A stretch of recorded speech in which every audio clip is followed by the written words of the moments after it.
Mən yadigar bu rəvayətimi Füzuli rayonumuza həsr edirəm.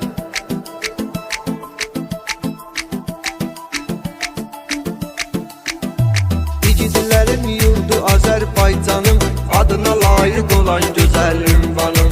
Gözəl rayon Füzulini ad edək, böyük fəxarətlə adını qeyd edək. Qarabağın gözüdür bizim Füzuli, doğmaların şirin sözüdür Füzuli.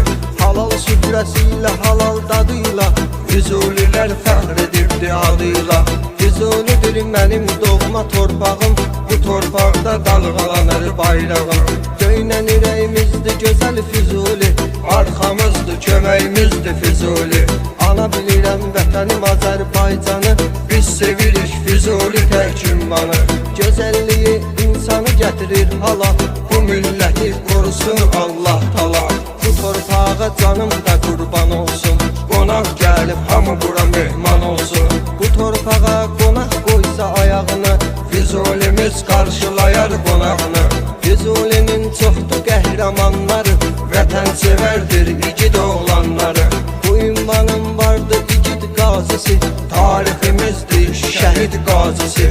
Bu yurdumun hamı bilir qədrini, havası gözəldir alırıq ətrini. Təbiəti bir başqa gözəl dağları, cənnətə bənzərdir gözəl bağları.